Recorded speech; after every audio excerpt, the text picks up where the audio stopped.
Hi everyone, it's Lynn Maliszewski, the Archives and Collections Manager at the Queen's Museum. I'm sitting here in the ambitious Slogans and Colorful Promises exhibition, and I'm here to take you through some of our recent accessions and items that we're working through in our cataloging process. So let's get to it. I have this one little grab bag box that I was very eager to look through myself, so I'm excited to share it with you all as well. So here we have a really incredible grab bag that was donated by Pam Tanucci. So Pam is a donor who I've mentioned before. Her father was Hugo A. Seller, and he was the director of television at the 1964 World's Fair. So lots of goodies for sure. So wow, already one of the most intriguing things to me, the Strato Lounger. This was a portion of the World's Fair where they had you try out different chairs, and it was meant to be a kind of relaxation station for those that were seeking just a little break from all the fair had to offer. And we have this really incredible sampling of very just pretty idiosyncratic but also iconic 1960s vibes going on here. Nice leather modern, early American, just can't beat it, Danish style coming in. So that's a treat. Wow, love that. We have a little brochure too from the Sinclair Dinoland. So Sinclair is an oil company, and when they were trying to figure out what they wanted to put together for the fair, they thought that it would be really interesting and also quite a landmark in the World's Fair to have life-size dinosaurs, to really think about the progression geologically of the world and to think about just kind of where oil coming from being as obscure as this kind of other world. So let's see what we have. Yeah, a realistic and authentic recreation of life-size dinosaurs. Many people remember these also because Sinclair, their one souvenir that everyone took home were these incredible plastic dinosaurs of all different colors, of which we have several actually in our visible storage. So this book gives you a bunch of different types of dinosaurs, some information about them. Feels like a super fun little learning experience. Yep, and then they show you kind of where petroleum comes from as far as how the earth is compressed to make oil. And wow, okay, so that's an interesting one. We have another of these official views groupings. So let's see. Oh yeah, different locations are in this one. So the World's Fair must have had several. I wonder how many actually that they produced, but this one is different than the one we looked at in the last segment. You have the monorail, Bell Telephone. You have the Unisphere scene from the New York State Observation Tower, the Tower of Light. Yeah, so really just classic. This one to me looks a little more kind of daytime oriented, so maybe that's the distinction. Maybe they had a day and a night version. Big Train Sky. Ooh, okay, so one of the lesser known, lesser kind of covered and talked about. So there were a multitude of states that participated in the World's Fair, and Montana was one, and pretty much very similar to the international pavilions. These were really opportunities for states to kind of prove their worth and show everyone the best they had to offer. It was also a big push for tourism at that point when consumer air travel was really just starting to get off the ground.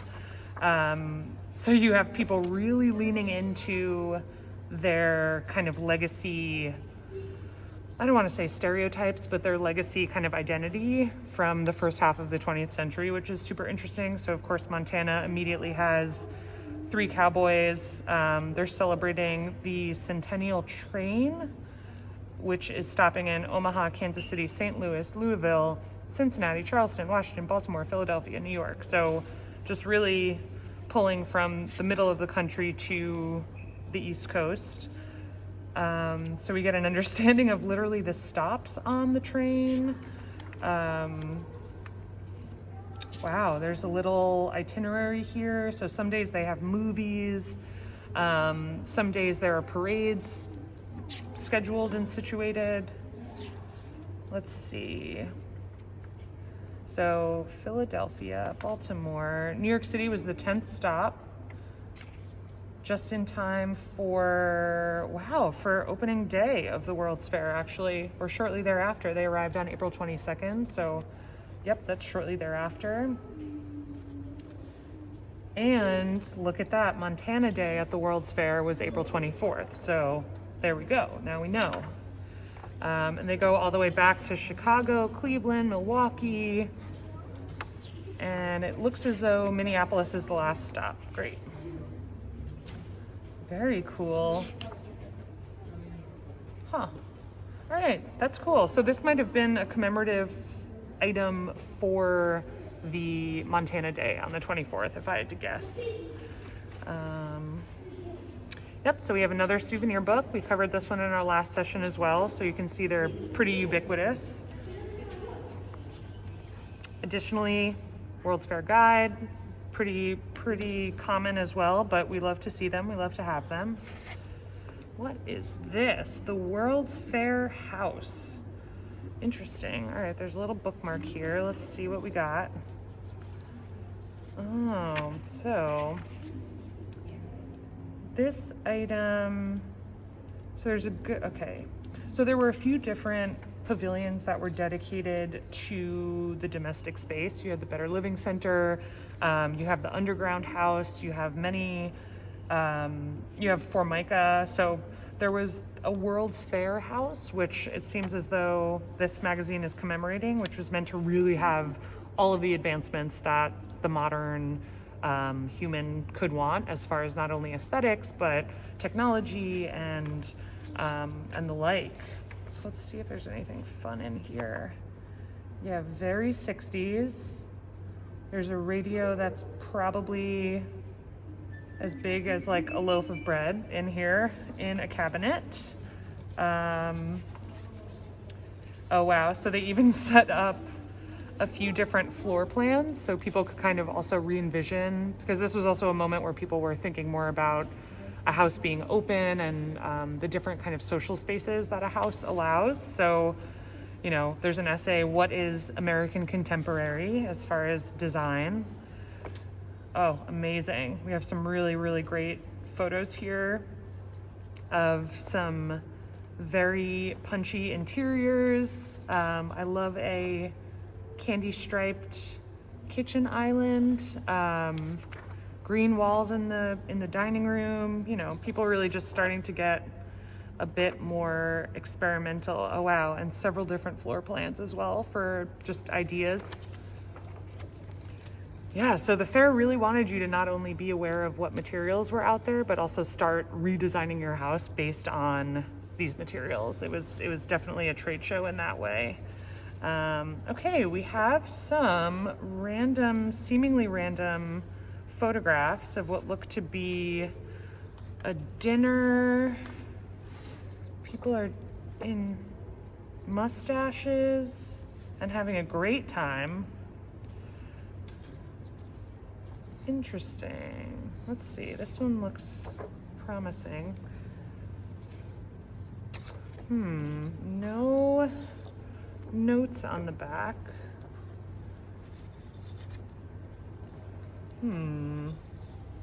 Okay, that's a bit of a mystery. Interesting.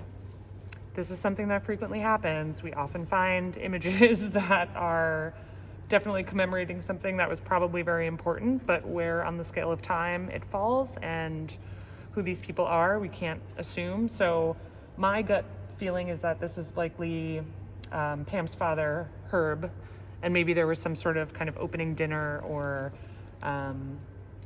yeah, there might have just been an event that this was capturing. Okay, so we have a Vatican Pavilion guidebook, which is again pretty common. A lot of people, just because it was such an exemplary exhibit, purchased this catalog, so we have quite a few. What else? Ooh, a few maps here. Oh yeah, we have the other also worldview at the fair, which definitely is nighttime. We have a map. Let's see. So this is a map put together by Greyhound. So this was a really common advertising strategy that people would make these maps and then kind of sink their business into it. So Texaco had a map, New York State had a map, many maps. And this one we get every single route on the premises of the World's Fair where you could scoop up a Greyhound it almost looks like a golf cart with a bunch of different links in there, so it could fit anywhere between 5 and maybe 15 people. So they had different loops here, which you see, and they mention which exhibits they stop at.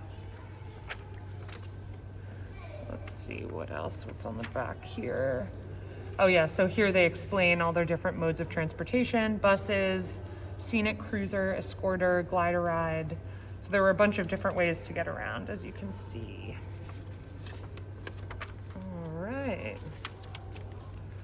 All right, so we're almost through this box. What else? What else?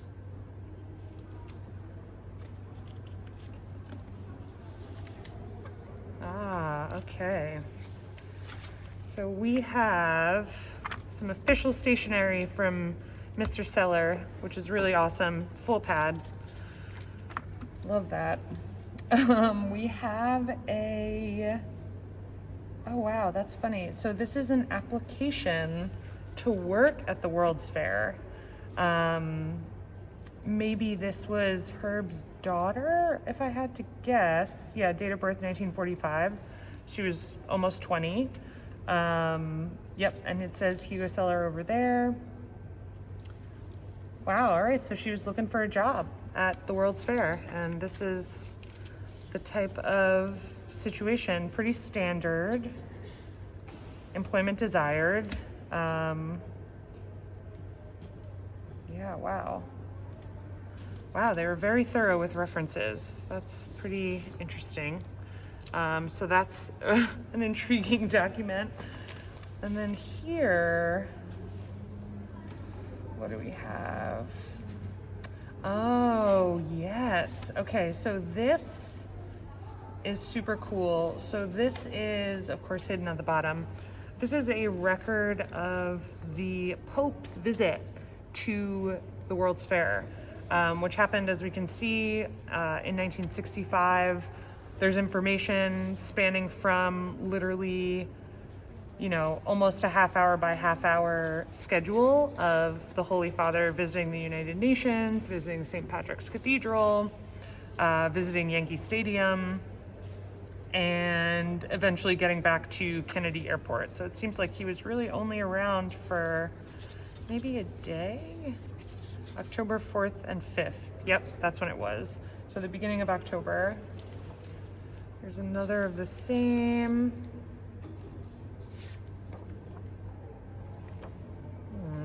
Odd single page. Another grouping of important people for the papal visit, excuse me. So it's interesting, you see different television stations were covering this event. You have their phone numbers. You have the Visit News Center. Great. 8 p.m. Interesting. All right, what do we got here? So this is the literal route that they took through the fair. So you see that he really just went into the gate, went to the US Pavilion, went to the Vatican Pavilion, and then pretty much was up and out of there. Just a very quick drive-by. Let's see. So these look like copies that were likely distributed. Oh wow, this is a map of the Pope's room at the Waldorf Astoria, likely given to him upon his arrival. We have the rehearsal schedule here. We have the fact sheet here. Interesting. Wow, even getting down to the detail of him stopping in front of the Pietà when he gets to the Vatican Pavilion. Let's see. A handwritten note from Monsignor O'Brien, who was the tippy top who actually helped get the Vatican involved in the World's Fair. So that's very interesting. Ooh, we have the different press passes here attached to the back, specifically for that. Security credentials, so we know who exactly was in cherry pickers watching over the Pope as he walked through, or rode through rather. And let's see. Oh wow, proposed operations plan. So who's bringing him where, and also due to Hugo's role as not only television but also radio director, we also see here there's a layout of what networks and what cameras exactly will be covering the Pope at different moments in his journey. So you really see the back end kind of organization that's required for something of this magnitude. Memorandum talking about very specific screens and projections that could be used. And ooh, there was even sacred music. So this memo here tells us that all loudspeakers in the World's Fair were shut down to blast a very specific soundtrack for the Pope. So this was sent out to all the exhibitors and the concessionaires to let them know that they couldn't do anything about that, and everything was going to remain fully lit in Flushing Meadow Corona Park until midnight. So he was leaving around 10 or 11 o'clock. The Spirit of the Vatican. This also looks to be a speech given to introduce the Pope. Let's see, so who started it? Narration.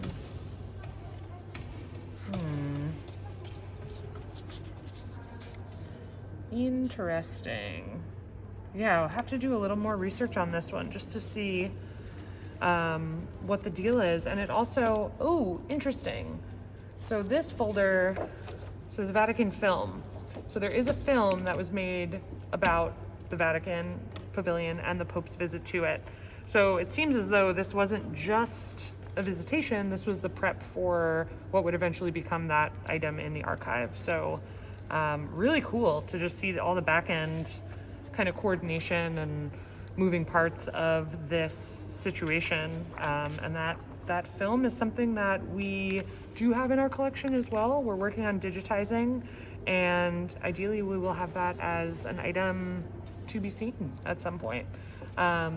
And the last item, just because it's kind of funny, these pop up everywhere, are these really amazing little World's Fair just matchbooks.